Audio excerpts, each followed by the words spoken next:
Yes.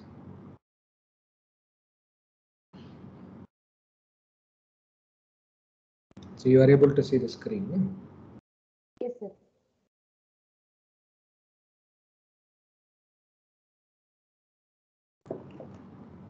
You are able to see the screen, right?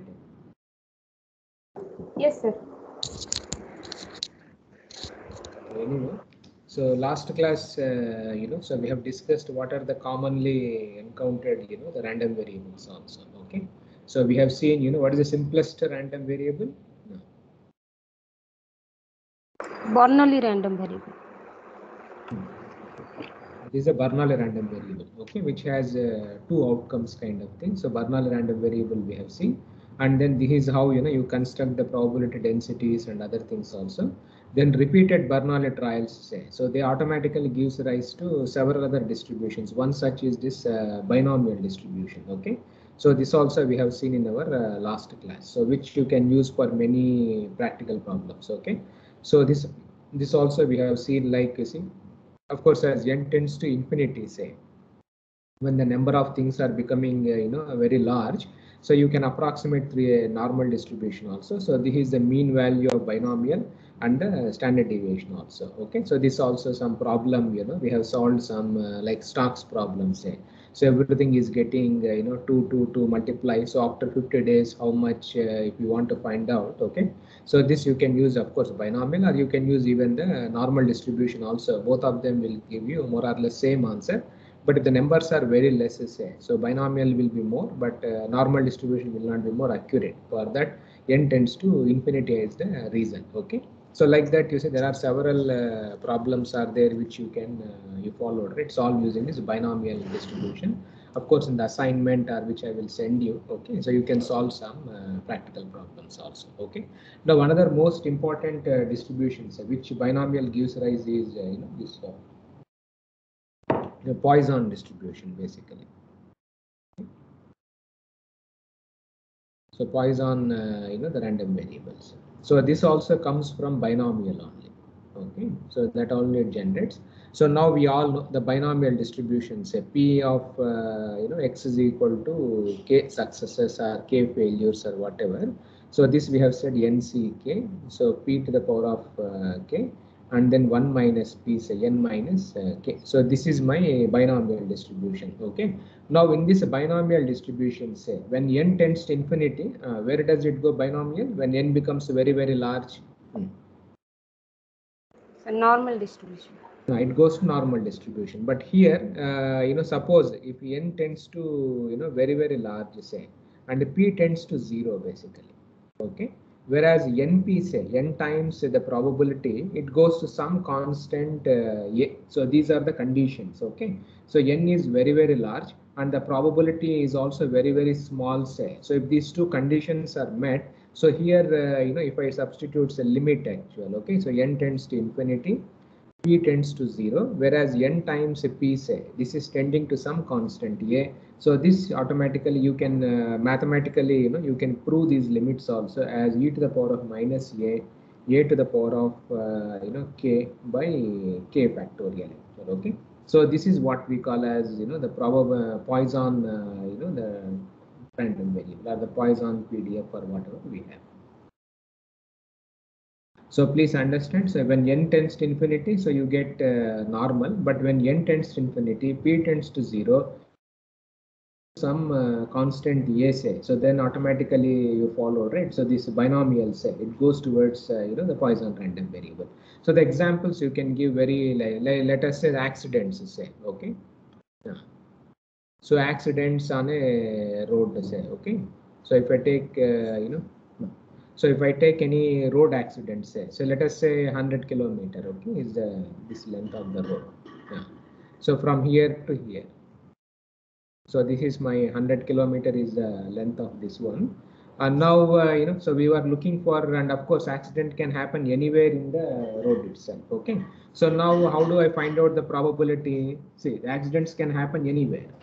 Okay, that is a uniform. Okay, so can happen, uniformly. Yeah. So now to find out the probability, say, so now let us say how do we find out in 0 to 100 kilometers since we are interested. So let us say I divide this into two intervals actual, okay, that is 50 kilometers, then 50 kilometers. Now what is the probability of accident happening in each stretch? Now total is 100 kilometer. Now I have 50, 50. I have divided this into two. So what is the probability of accident happening in first 50 kilometer or from 50 to 100 kilometers? Say, now what is the probability? 0.5, sir. 0.5. That is 50 by 100, 50 by 100 you can do. So this is probability is 1 by 2, 1 by 2. So two intervals are there. Now I want to have a very fine thing. Say now this I will divide this into four segments actually. Now what is the probability? Now segments have increased. Four segments are there. And now what is the probability of accident happening in each segment? Now 0.25. say 25. You followed it. 50, then 75. This one. So in each segment, now it will be 1 by 4, 1 by 4, 1 by 4, 1 by 4 kind of thing. Okay. So this is my probability. Now let us say I divide this into 10 intervals. Say, then what happens? Now, what is the probability of accident happening in each of this interval? 0.1, sir. That is a 10 by 100. So 0.1, we get here basically. So now what is that? What is that you are observing here? Now accident, can happen in a kilometer also. Very small, car accident or something. A meter level, the resolution will be. You followed. So if you go to 100 segments, if you have divided, say 100 segments or whatever. So if n is 100, say, and if you see a uniform, so p is tending to basically 1 by 100 kind of thing itself. So if you look at these numbers, say what is happening? Can you identify any pattern here? No.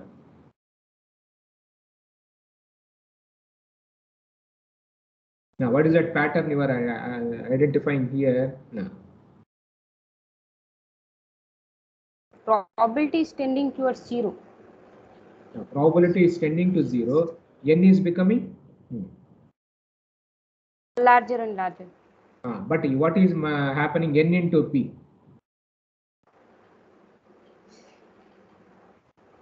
So n into p is 1. So yeah, whatever you divide, say, so what is happening? N is becoming very, very large.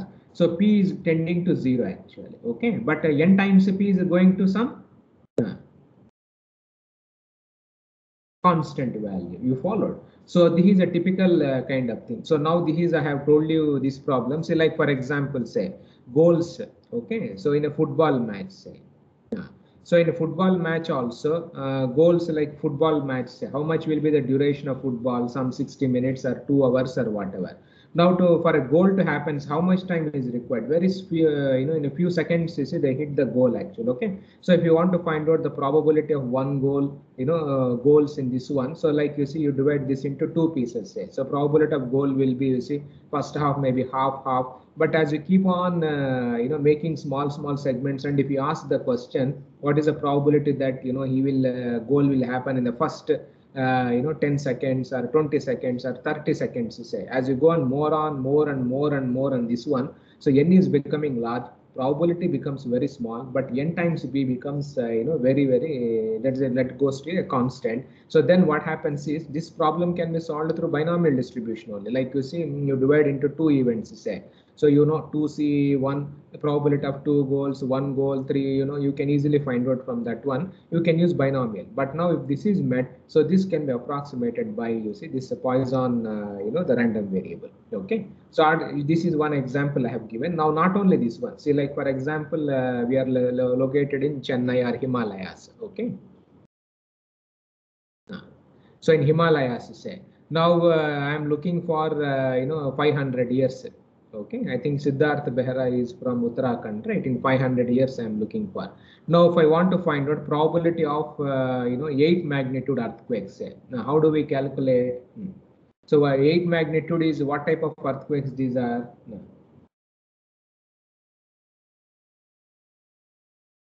See 8 magnitude or 9 magnitude, say. What type of they are? 4 magnitude are. What is difference between 4 magnitude and 9 magnitude in Himalayas? So 4 is frequent and 8 is rare earthquakes. So here also, So anyway, if you take for frequent earthquakes, that doesn't make any sense. But if you are looking for rare events, basically, okay, like in the 9 magnitude in Himalayas in 500 years.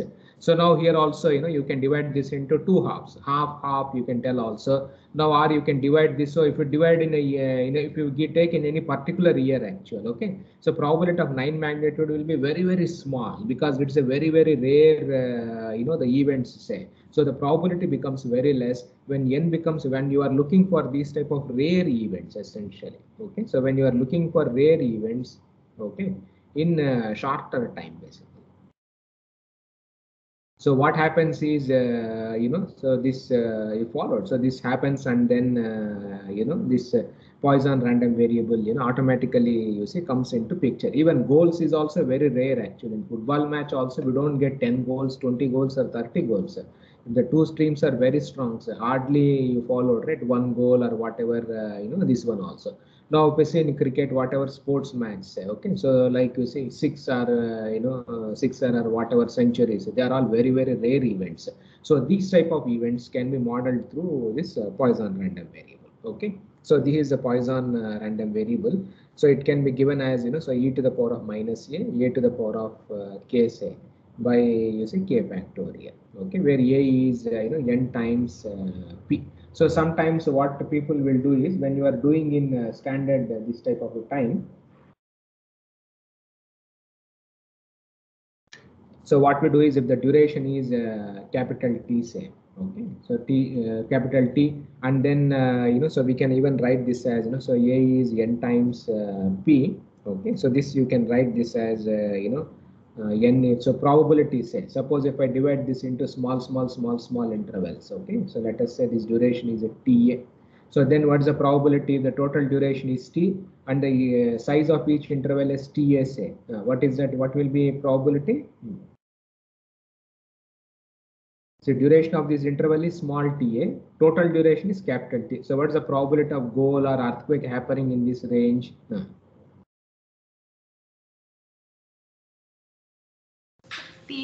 TA by T, sir. TA by capital T actual. Okay, it's very straightforward. So n into TA by capital T you can write, and then this n by capital T, say. So this you can write it as you followed, right? Lambda kind of thing. So many times in many textbooks, they also write like this: lambda times TA they remove generally. So a to the power of lambda into T k, say, by k factorial. So sometimes n times p, say, instead of calling as a, we also write this as, because if we are looking in time, we also write lambda times t itself, and the units of lambda, say, this will be something like per year, or the frequency, say. Okay, so the frequency of occurrence or whatever. Because it is n by t, so n is the number of intervals. Okay, how many divisions you have done divided by capital T, say. So this is something like a frequency kind of thing itself. So per year or per day or something like that also. So this is known as frequency of occurrence or rate of occurrence also. Okay, so sometimes we also call this as rate of occurrence and other things also. So sometimes we do like this also. Sometimes you follow, right? We write it and then look something like this also. Poisson process or something, you see, we do. Okay.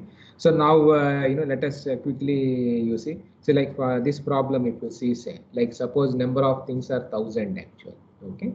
And small p is the probability of that event observing is 10 to the power of minus 3, say. Okay, so 1 minus p will be of the event not occurring will be 1 minus 10 to the power of minus 3. So now I want to find out probability that no goals actual happen in the football match or no earthquake occurs. Okay, so this I can find out from my binomial distribution. So binomial distribution, so the probability of earthquake occurring in that duration is 10 to the power of minus 3. Probability of earthquake not occurring anyway is 1 minus p, like head and tail. And how many times we are running? How many intervals are there? So 1000 intervals are there. So now what is the probability of x is equal to 0? No earthquake occurring, like we did, right, last class. No pass, or all fail, or whatever this one say. Now how do we compute? You can compute from the binomial distribution. So binomial distribution, what is the expression? So what is that you have to substitute in the binomial distribution? So this is my binomial distribution. Okay. What is that we have to substitute? Okay. So probability of x is equal to 0. So now what is n here in this problem? 1000. 1000 here you followed it. We have, so p is known, all other things are known actual. Okay. So 1000 c 0. So we are looking for 0. Of course you can do 1 and 2 also. So p to the power of you followed, right? So p, this one, and then 1 minus 10 to the power minus p, n minus k. So that will be n minus k will be 1000 minus 0. So this will be like this. So this value, say you substitute here the p and other things you compute. So this turns out to be 0.36769. So this is a value which comes from binomial distribution. Okay, but now the same problem, say you can model as Poisson also. If I model as a Poisson process, whether this problem can be modeled as a Poisson process, first of all, see this here. So what is the condition for a Poisson process? N tends to infinity and p tends to 0, and np is constant. So now np should be constant. So now you can see probability is very, very low, and n is also very, very large actually. So now what is so a here? A is n times p. What is the value? 1000 into 10 to the power of minus 3. What do we get? A? A is 1. Okay. Now same problem, say we are model as a Poisson. X is equal to 0 only. So we will compute from this expression e to the power of minus a to the power of 0 by k factorial kind of thing. So 0 factorial will be there. Now a is anyway 1 to the power of 0 anyway is this one. So you have only e to the power of minus 1. Now what is the value of e to the power of minus 1? So if you type it in your MATLAB or whatever, 36787, you see, you get actually. Now you compare which you got from binomial and which you got from Poisson. No.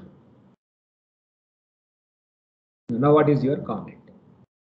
The approximation is good, or what is that you are conveying? No. Sir, it's a good approximation.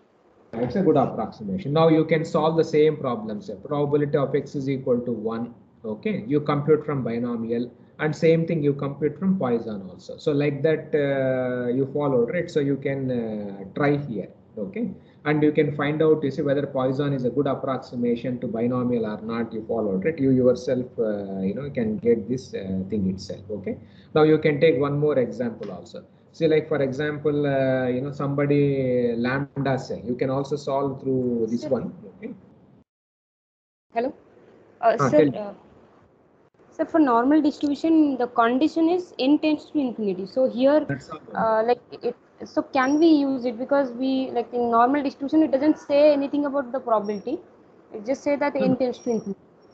See, the mathematically, if you derive this one, n tends to infinity, p tends to 0, this comes automatically. From mathematical, you can prove. Okay. But for normal distribution, say, as already we said in the previous this class, so here what is the criteria? Only n has to be large. Yes, sir. There is no condition that p should go to 0, so this is not satisfied here. You understand?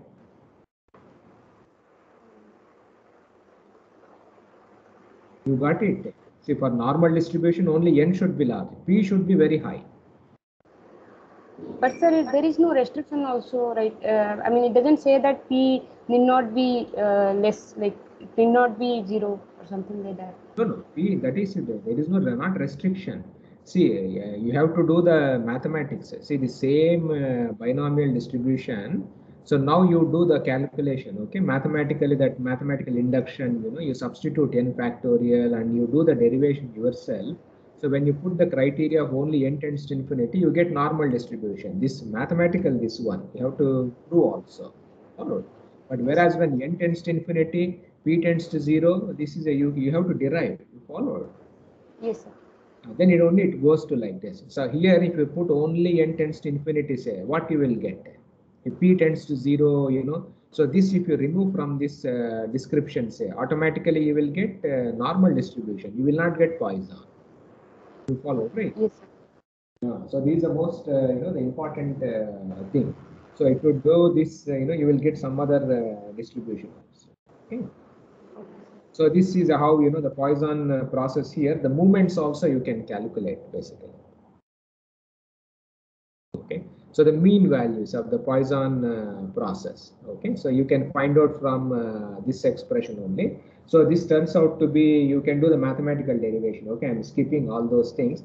So this you can take it as assignment only. The mean value is nothing but A itself actually. Okay. And then the standard deviation, so that is sigma x square. So this is also equal to A. That means standard deviation. So Poisson distribution is square root of A. So these are the movements basically, okay, for a Poisson, you know, the distribution. So you can plot it also, you can check it actually, okay. So what happens if A, how it looks like, and other things also, you know, you can try to do that, okay. Now coming to some more, you know, there are so many, you know, practical problems, okay, so which you can solve as this Poisson process. And even in our earthquake engineering, so generally earthquake occurrences, you know, a lot of things we do, okay, earthquake occurrences, or if you are looking for rare phenomena, say, occurrences, rare phenomena, say, okay. You know, rare phenomena, you know, like a bomb blast or whatever, you know, or structure collapse or whatever, so very rare events you can model by this Poisson distribution, and you can solve, you know, so many problems will be there to follow. So sometimes, you know, so this also you can see, so like for example, cyclones, say. Somebody has told that the cyclones, okay, so they occur generally 2 times per year. Okay. So generally cyclones, you know, they are very rare events basically. Like in Chennai, say in a year, you know, we may get 1 cyclone or 2 cyclone. I think Namita is from Orissa, right? So you also face cyclones. So in a, let us say, somebody, if you look at the old, you know, the past data, say, so the cyclones coming in Orissa or Chennai, that is 2 times per year. So this information has been given. Now suppose if I want to find out, say, probability that you know, no cyclone. Okay, so there will be no cyclone next year. So now how do we calculate? So this expression I have to find out. That is x is equal to 0. So how do I calculate? So which expression this can be modeled as? What type of random variable is this one?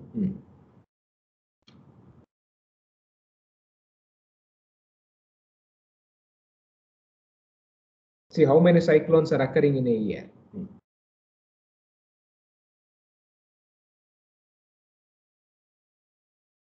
See here, how many cyclones are occurring in a given year? What is their frequency? 2, sir. 2. Now you see the Poisson process. See now we have set this as e to the power of minus a, this one also, or you can also write a as lambda times t and others also. So lambda is you followed it per year. So we are looking in a year, 1 year, 2 years kind of thing. So now this expression can be used basically. Okay. So now lambda, we know 2 times per year or whatever. So the frequency is very well known.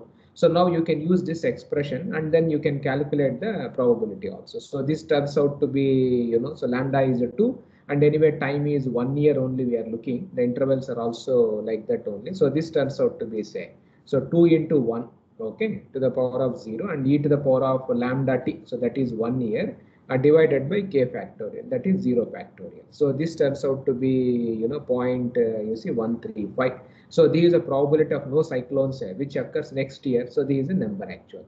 Now what is the probability of, you can also find out x is equal to 0 in next 50 years basically.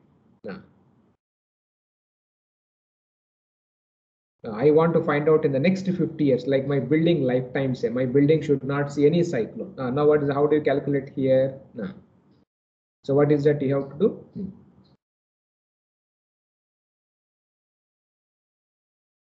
So this is in the year, okay, in the given next year, in a year basically.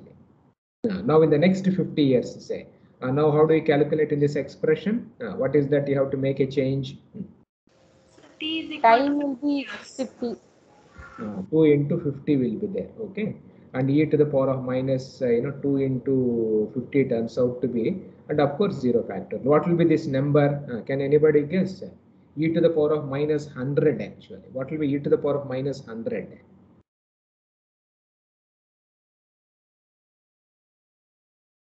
Yeah, see e to the power of minus 100, what will be the value generally? Almost? It's a small, very small, like almost zero, sir. Almost it is 0. You followed. So what does it tell you? What is the physical meaning of that one? See what we are trying to say. What is the frequency of cyclones in a given year? No. 2 cyclones generally they occur every year. But now what question you have asked? What is the probability of no cyclone occurs in the next 50 years? That means the probability is no. Probability is 0. That what is the physical meaning of that one? So what does it tells you? There will be cyclone in 50 years. Cyclone in 50 years. So, so if you say that there is no cyclone in the next 50 years, that is wrong actually. Okay, definitely you are because probability is almost 0. You followed. So you can also find out. See what is the probability of is it 10 cyclones, 50 cyclones, or whatever say. So you can calculate all these type of numbers actually. 2 cyclones, you can find out, and what is the 2 cyclone in a year? Okay, in 1 year say 2 cyclones, so you can easily calculate. I think this turns out to be some 0.271, like that you followed, right? You can find out all the probabilities actually. Okay, now cyclone also you can say, or earthquake also, whatever you followed, right? If the event is so rare say, then one cyclone, so you can practice, you followed it, several such problems itself. Okay, not only in our civil engineering, even in finance also, banks also they use it. So in bank, what is a rare event? So in generally nowadays in banks, what are the rare events? So nowadays you would have hearing all the newspapers, right? What is happening to bank loans?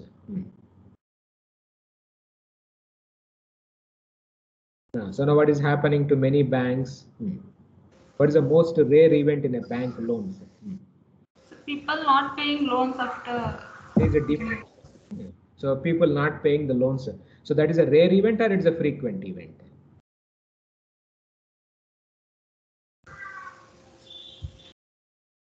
Say loan defaulters, loan defaulters, if they're frequent, means that bank is wrong actually. Okay, but nowadays you followed, right? Loan defaulters, say like you say big defaulters, like 1,000 crores, right? Some names who are who fled India, and all kinds of things comes in the newspapers, say. Okay, so if you want to find out loan defaulters, like what is the probability of 5 loan defaulters in this bank, what is the probability of no loan defaulter, 2 loan defaulters, say. So these type of rare events, they can be modeled by this the Poisson distribution actually. Okay, so this is the most important the random variable, which is widely used in practice. Okay, so we will discuss this some more in detail after some point of time itself. So this is one typical thing which comes in practice actually. Okay, so now we discussed Bernoulli. So from Bernoulli came binomial, and binomial gave n tends to infinity, it goes to normal distribution. If n tends to infinity, p also tends to 0, and np tends to constant, say. So the limit tends to be Poisson distribution. Okay, now one more random variable which comes once again from the binomial family only is this geometric random variable. So this is also very widely used, okay, in all the design codes and everywhere. Yeah, so the geometric random variable we use. So this random variable also comes from n repeated Bernoulli trials, same as binomial only.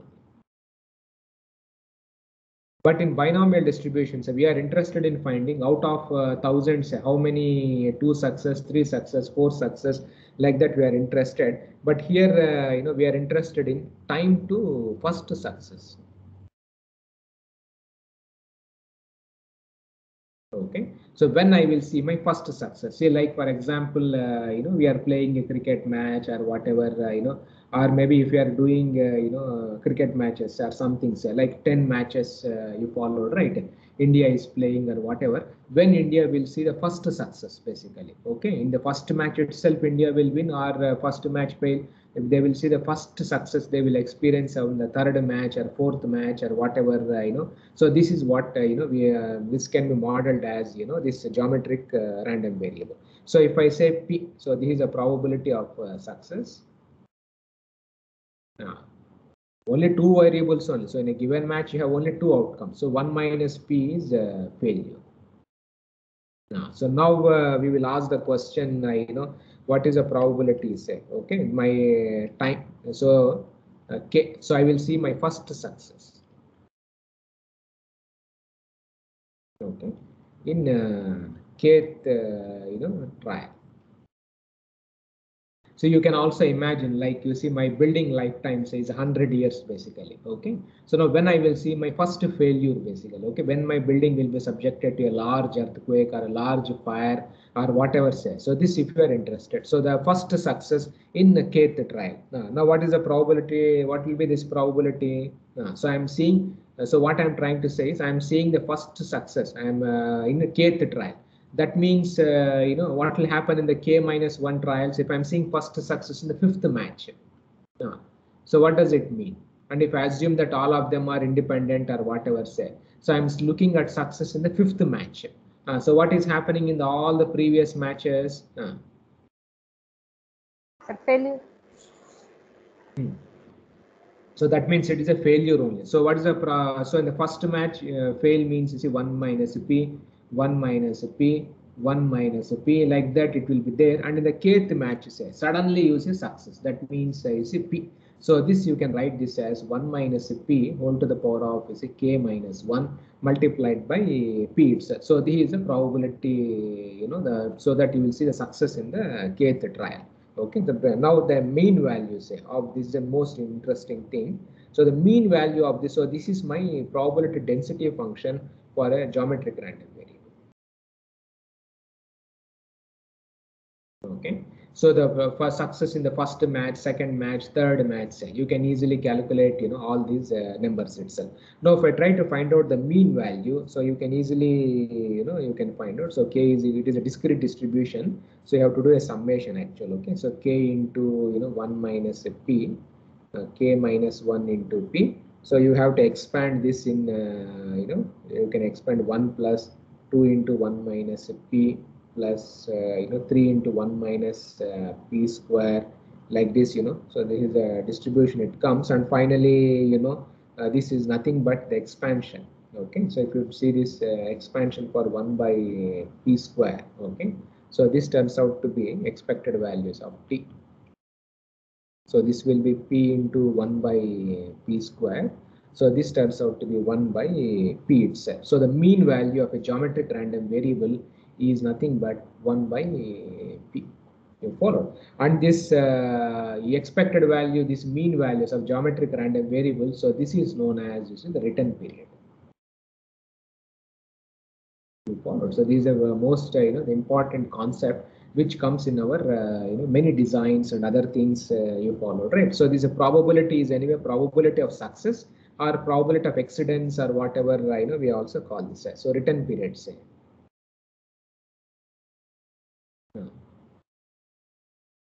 It is you can also, so there is nothing but reciprocal of probability only. Okay, probability of success or probability of accidents or whatever we call this one. Now, so where is return period in our IS codes? Which code has the concept of return period? In all our IS codes, which loads have return periods? Wind load. What is a wind load return period? 50 years. 50 years. 50 years. So now what is the probability of accident? Say like IS code gives some number, no, 60 centimeters or whatever that wind zone map is there for the India. So they will give all the wind speeds, and they say that all these wind speeds corresponding to 50-year return period basically. So now what does it tells you? So 50-year return period say. So what is the probability of exceeding this wind value? So the, like you said, Agartala you have some number, Orissa you have some number, Madhya Pradesh you have some number, but all these numbers corresponds to 50-year return period. In the IS code it is mentioned. So the probability of exceeding this wind speed will be how much?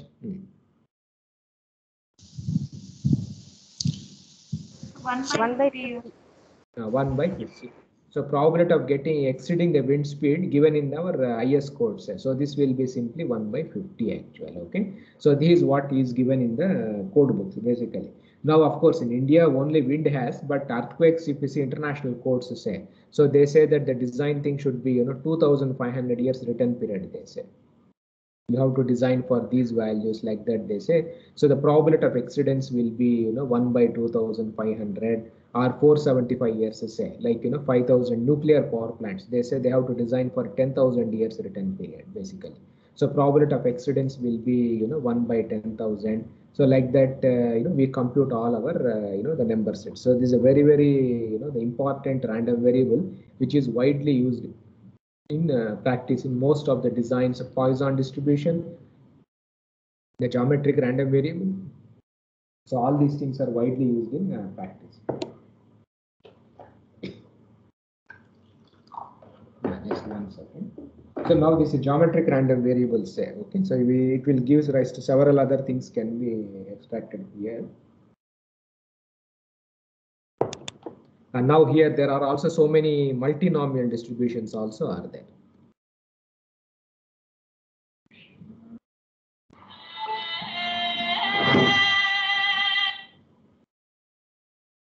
Just 1 second. Hello? Hello, tell me.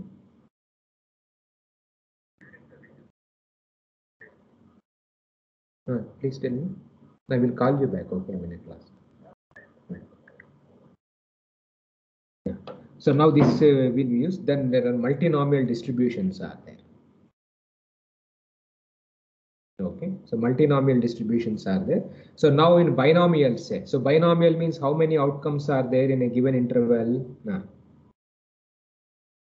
So in a given thing say, 2 are there.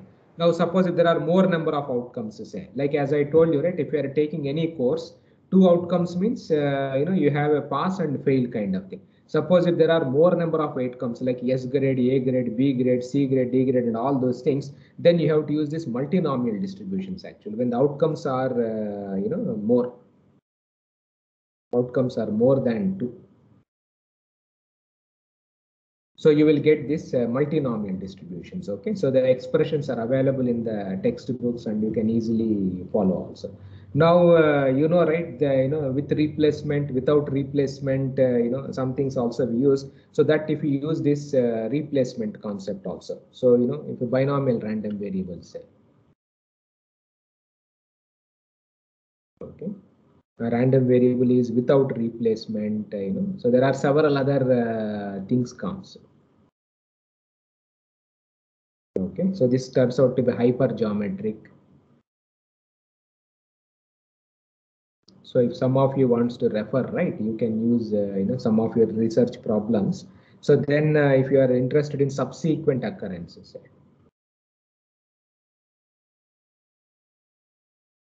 so subsequent occurrence of the same event.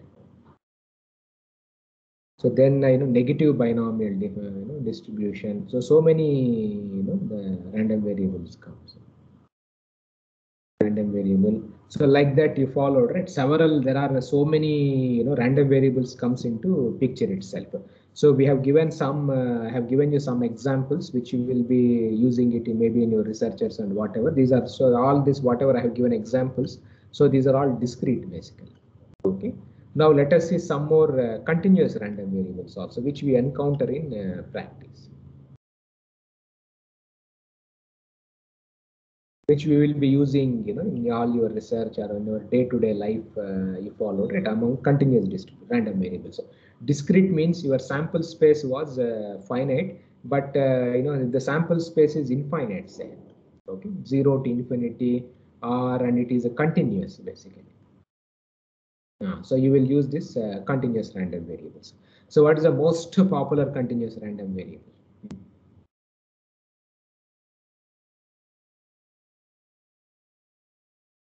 What is the most popular continuous random variable which everybody uses in practice?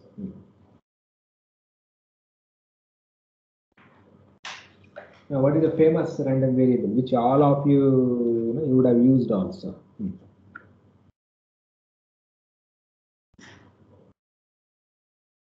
What is the best example for continuous random variable? Which everybody uses in practice? No. Distance. Which one? Distance, sir. Some measurement. The measurement is fine. I'm asking about the probability density functions. What is the best example for probability density functions which you have used for continuous random variables? Of course, compressive strength of concrete, distance, and other things are there.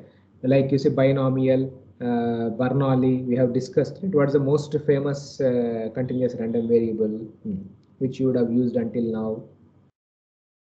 The most popular. Everybody, all of you would have used that random variable. What is that?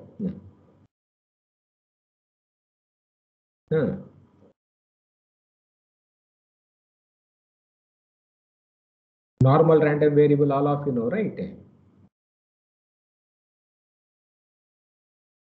Gaussian, or like we have said, right? Binomial also goes towards, the normal random variable. So this is the most famous, the continuous best example actually, widely used in practice.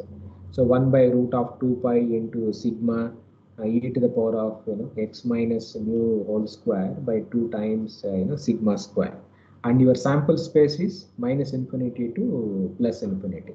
So this mu is called as mean value, and sigma anyway is our standard deviation. Okay, so this is the most widely used random variables. Now, where do this normal distribution comes in practice? Generally, normal distribution, it is also indicated by this expression n mu comma sigma. So this is also how they denote basically. Okay, and then for normal distribution, so what is the skewness? What is the skewness for normal distribution? Third moment.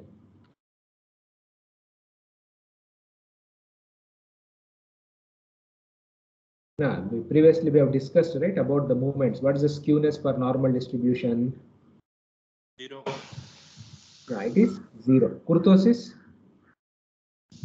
3. 3, sir. Kurtosis is 3. But if you use with respect to normal, say that 3 minus 3 becomes 0 only. That is how it comes. Now for normal random variables, all odd movements. Okay, odd movements.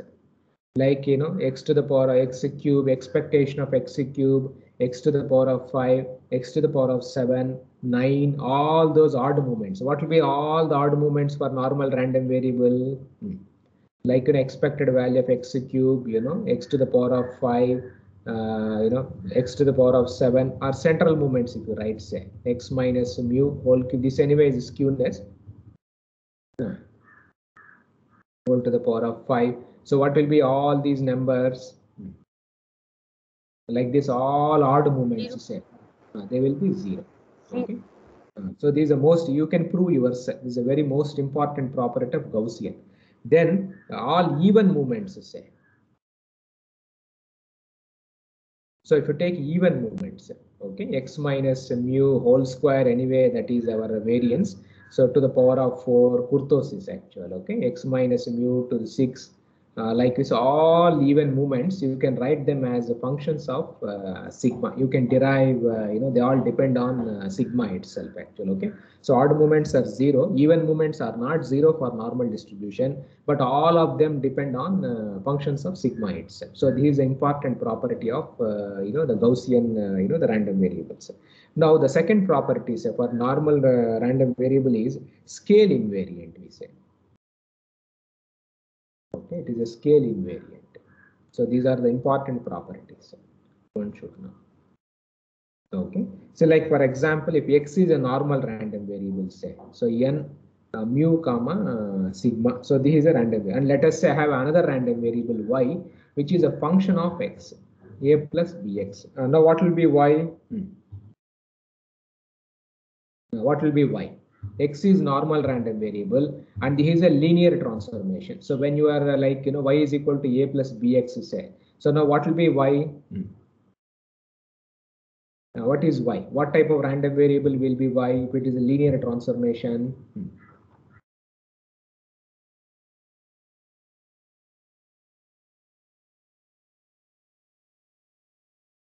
Now what will be y? Y, what type of random variable it will be? Linear transformation, say. So it also will be? No. So you can easily, it also will be? Normal random variable. It also will be normal random variable only. You can prove yourself. So what will be expected value of y? That is a mean value of y. So a is anyway constant. So you follow, right? It turns out to be, like this only. Okay. So a plus, you can find out all those numbers itself. So finally, one can show that, the mean value. So this y say. So this also will be a normal random variable with the mean value is a plus mu, and then, b times, you see the sigma. So this is also a normal random variable. So what does it tells you? So x is n comma, mu comma sigma say. So y is, you follow, right? X, sorry, I think I made this. A plus bx, okay. Yeah. So a plus bx is say. So now y is also a normal random variable. Now what has happened to its mean value? Now, see what has happened to the mean value. Original mean value was mu and sigma. So now what has happened to mean and sigma? So initially the mean was some mu. You followed mu. Now after this transformation, so what has happened to the mean value? Now, So they are shifted, so by so small. the mean has been shifted, and your standard deviation, of course, it is dictated by the slope of the line actually. You followed, right? So this property we call as, the scale invariant or whatever, this important property. Or mathematically speaking, we can say that normal, the random variables or normal, the PDF or whatever is closed under linear operations. Okay. So whenever you are having any random variable, so if you have transformed it, under linear, operations. Okay. So you just, if you are doing a linear transformation set, so that also will be once again normal with mean and standard deviation slightly changed actually. Okay. So scale, the mean may be slightly changed, the standard deviation may be slightly changed, but still it will remain as a normal distribution. Of course, if it is a non-linear, no more, normal distribution comes, but this is one very important property of the normal distribution. Now, another important property of normal is a stable distribution. This is. Okay, this also is a very important, the thing, stable distribution. So it is defined as like this. Okay, so we have n random variables. So there are so many random variables are there, x1, x2, okay, like this up to xn. So n random variables are there. And let us say we assume that these are IIDs. Okay, IIDs. So there is a special word actually, identical. They are all identical random variables only, and independent. Okay, independently distributed. That is the meaning of IID. Okay, so we are having several random variables. Of course, all of them are identical. They come from the same family, and they are all independent of each other, independently distributed. Say, okay. Now, they may be any other. They may be any distribution. They may be complicated. They may not be normal or whatever. But the property is x1 plus x2 plus. If I add all of them, say the sum, basically it goes to normal distribution. So one can also prove this one mathematically. Okay.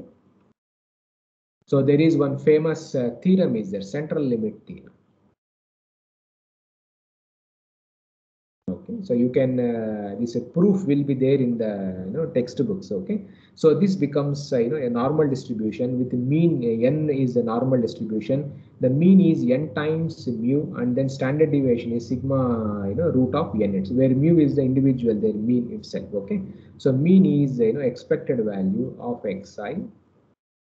And then sigma is standard deviation, say, of this random variables. So there is a central limit theorem, okay, so which you can prove that so if you add several random variables, say, and if these random variables are identical and independently distributed, if you add all of them, automatically everything boils down to normal distribution itself. Okay, or this property is also sometimes called as additive randomness.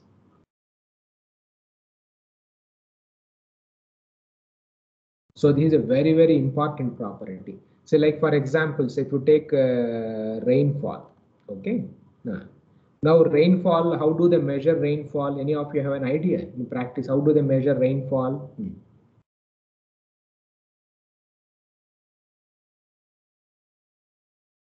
How do they measure rainfall, you know?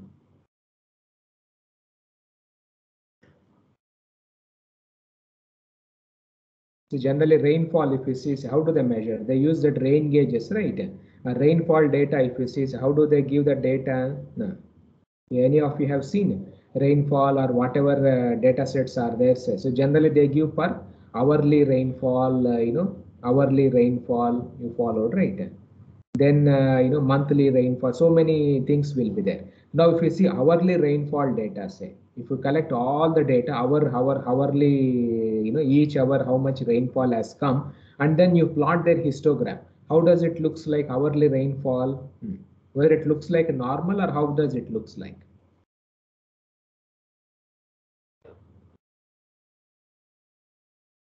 See, hourly rainfall basically, okay?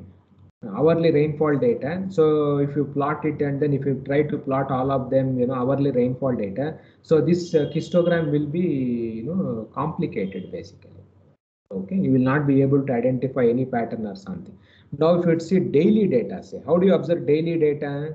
Yeah. Now you are calculating rainfall per day. So how does you will get per day?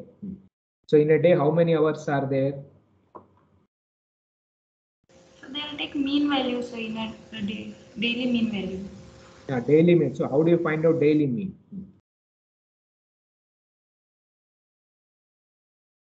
They'll divide by 24. So you are adding all, you are summing up all the hourly random variables basically. You followed, right?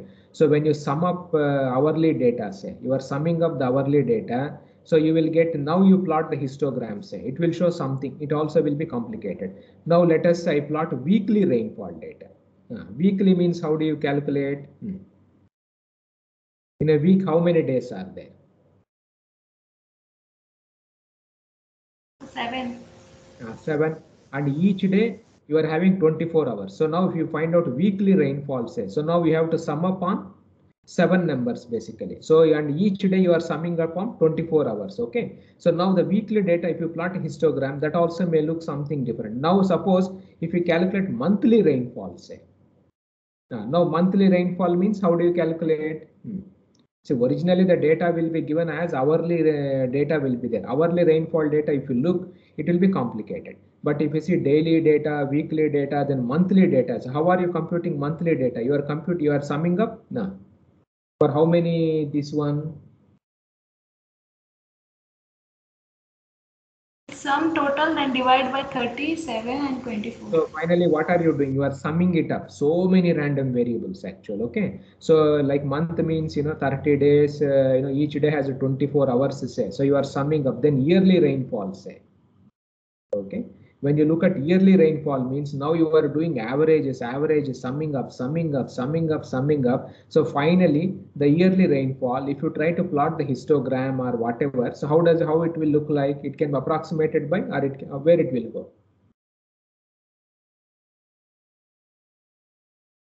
Now where it will go? Now, when you are summing up several random variables, say like here you see what is the property here. And what is the criteria here? All of them should be, can you read this one? Identical and independent actually. So identical means all of them should come from the same family. Now you are having hourly rainfall data, say anyway all of them are rainfall only, they are all identical and they are independent. Okay, like this hour rainfall, next hour rainfall, they are all independent. IIDs itself. Now when I'm summing it up, summing, finally it should go to what distribution? Normal distribution. Normal distribution. So this is what we call as an additive randomness. So normal distribution, what happens is when you add several random variables, they may be complicated. They may come from some complicated distribution. But if you're summing it up over large numbers, say, so what happens automatically, everything goes towards a normal distribution. So this is a very, very important property of normal distribution, you see, which automatically comes in the nature. Okay, this is a very important property. That's why we call this as a normal distribution, means it is a model for additive randomness. Now, where do you see this type of additions? This is one example. I have told you rainfall data, yearly data, and other ones. Now, when you do, all of you are doing, right, multiple linear regressions. You remember in our code formula, whatever. So like people do like this, y is equal to, a1 x1, a2 x2, you follow, right? Like a beam strength set depends on Young's modulus or this or that or so many things when you're doing linear regression actually. Now you followed, let us say x1, x2, x3, x4, x5, they are all complicated random variables, okay? And let us say they are IIDs, say. Now, when I sum up all of them, what will be the probability distribution function for y? What type of random variable will be y? The normal. Why it will be normal? No. Because we are using this property, additive randomness property, like excellent. these. Okay, so please remember. Okay, so whenever you are doing a multiple linear regression, okay, so automatically x1, x2, x3 they may be complex, but their sum will be. Sum will be. Normal distribution. Normally. So this is how normal distribution comes in nature. Okay. So whenever you are adding some of them, so automatically you can blindly assume them to be a normal distribution. And the proof is the central limit theorem. Okay. So this type of property we call them as stable distribution actual. Okay. So if you have IIDs and if you sum up, you are getting this one, say stable distribution like that, people also call this. This is also very important property. And now another important property is this vital statistics. Okay. Of the normal distribution. Now, so this also, like you see how it is distributed. So my normal distribution is something like this. Okay. So like you see 1 sigma if I take, say. So this is my sigma you followed, right? 1 sigma here. Then I have 2 sigmas. 2 sigma, then 2 sigma also. Okay, then 3 sigma.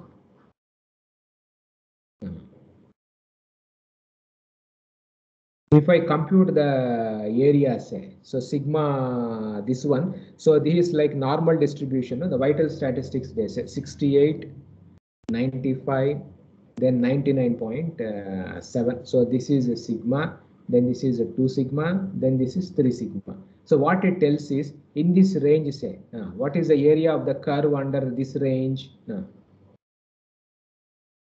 See now, the probability or whatever from minus sigma to, so this area under this plus sigma minus sigma, say this is how much. So among the total area, 68% will be located in you followed, right, this region only. Now what is the area from 2 sigma to 2 sigma? Oh sorry, I think sigma 2 sigma is here. Okay, now this area is how much? This is how much, what is the probability or the area under this graph from minus 2 sigma to plus 2 sigma, say. The area is 95%. 95%. Now from 3 sigma to this area, say the total area, that is 3 minus 3 sigma to 3 sigma. What is the area? 99.7% actually. So now in a normal distribution, say, so now what happens is, the plus or minus 3 sigma, 99.7% of the area will be included in this one itself. So like for example, say this is a thumb rule you can see. If sigma is 5 actual and mean is 0. Okay. Now what is the probability of getting 2? So if you want to find out this ones approximately, you can calculate from the formula. Now what is sigma? Sigma is 5. Now what is the probability that it will lie from 2 sigma to, what is the chance from sigma to sigma? So the chance is 68%. Now if I ask the questions, the probability of x getting 100. What is the probability? X getting 100 actually. For this chance, what is the probability? Mean is 0, standard deviation is 5 actually. Now I want to find out probability of x becoming 100. What will be this probability? 100 is located where? In which region? What is 2 sigma?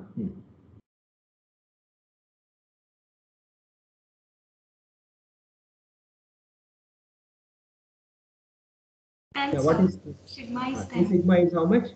10, sir. 2 sigma is 10. 3 times sigma is 15. So now 100 means where it will be located. So mean is 0. So this is 2 sigma is 10 sigma is anyway this one, 2 sigma is a 10, then 15 we have, then 100 will be somewhere here actually. Okay. Now what's the probability of getting 100? So now what we are normal distribution, what it says is in a plus or minus 3 sigma, say from minus 15 to 15, what is the probability for this valued probability in minus 3 sigma to plus sigma is how much area is there? 99.7%. 7%. So if you want to, so x is equal to 100, so can you get a value of x is equal to 100? So what will be the probability? Around 99.8. So what are you talking? 99.8. This is area. This is I am talking about area now. I am asking you the probability of observing 100 value. So this probability will be how much? What will be the probability of getting 100 in this type of a distribution? Say, what's the probability? So very less it is, very close to 0. Extremely small. So you followed right because most of the area is concentrated in. So for normal distribution, say the whole. Suppose if you say the data is normal distribution, say so most of the data lies from where to where.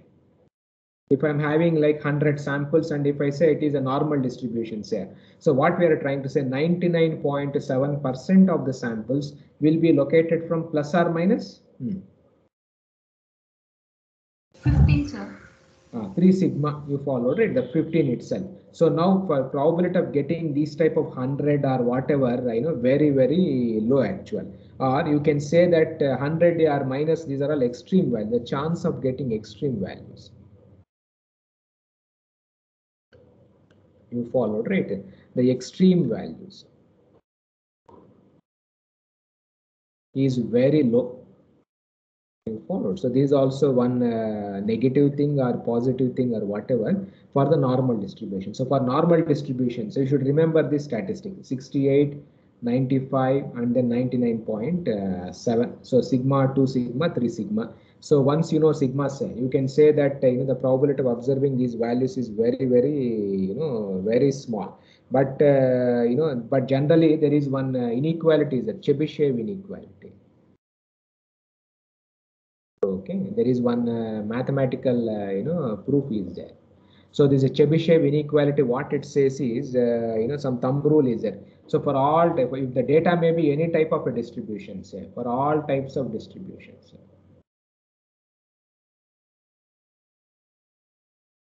So generally it says that 2 sigma should be 75 and then 3 sigma should be 89 actually. Okay. So this is a thumb rule generally for the data, so 75% of the data will lie from 2 plus or minus 2 sigma and 89% of the data set will lie from 3 sigma to minus 3 sigma to plus 3 sigma. But for normal distribution, so this is almost 99.7% basically. Okay. So the normal distribution, so the main problem is, if you are modeling, through normal distribution, say, and if you are interested in extreme values, that is a very, very large values this side or that side, a chance of getting all those numbers is, almost, you see, zero kind of a thing. Okay, this is also one important property.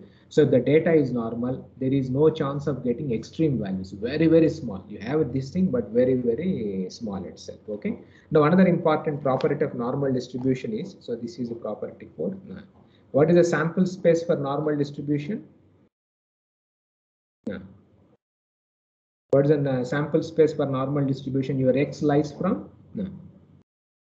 So 0 to infinity.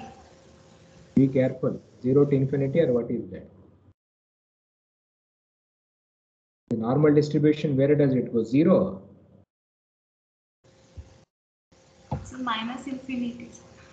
Minus infinity to plus infinity. Followed. Whatever may be this one. So this is its this one. So now this also creates a problem. Suppose if you say Young's modulus, say, okay, Young's modulus or rainfall or you followed it, all these data. If you model them by a normal distribution, so what is the problem you face? Rainfall, Young's modulus, say, can they be negative? No, sir. So then, if you say if you are modeling through normal distribution, But normal distribution sample space is, although the mean may be very high or whatever, it's still its sample space minus infinity to plus infinity. So if you model these type of a data as normal random variables, there is a chance of getting negative values also. You follow? So this is also one negative thing about the normal distribution. So many of these things, you cannot model by normal distributions also. Okay. So, and you can find out the characteristic function, and you can do all those things. Okay. So e to the power of sx, Laplace transform, you can calculate. So s times u plus mu s square sigma square by 2, and all of all these things. Okay. The probability in normal distribution. So a x less than or equal to b, you have to 1 by sigma times root of 2 pi. You have to integrate this probability density functions. Okay, so all of these results. I will not go into the details. X minus mu whole square by sigma square. Okay, this entire thing dx. And sometimes what do we do in practice? So to find out normal, the probability, say if you are using Gaussian random variable. Now, what do we do in the textbooks backside? They would have given, what is that they give? What type of normal random variable they will give you? What do they give you? You remember backside of textbooks in beta you would have studied, right? They give what is the mean of that? They will give some chart, no? So what is that they give you?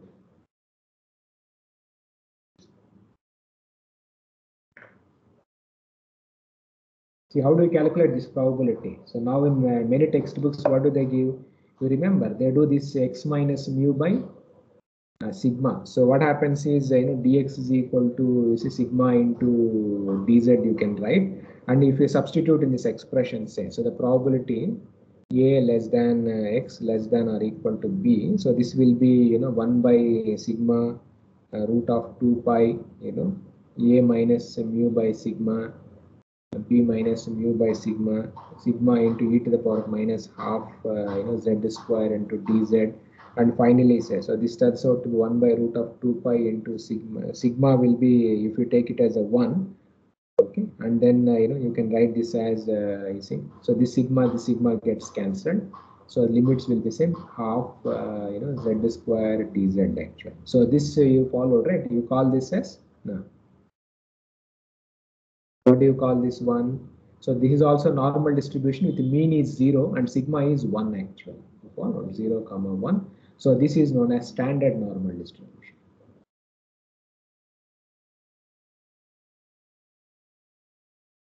You followed. So this also, we use it in practice in many textbooks to say. So they give you the standard normal distribution for mean 0, 1. They will give the charts. So now what you do is, if you want to calculate any this one, say you have to do x minus mu by sigma, and then you translate it to this one. So from that table, say you find out these numbers, and then you calculate the probabilities actually. Okay, so this way we try to find out it in practice. So everything remains you followed, right? Same. So fine, I think I will stop here. We will continue in tomorrow's class. So if you have any doubts, please.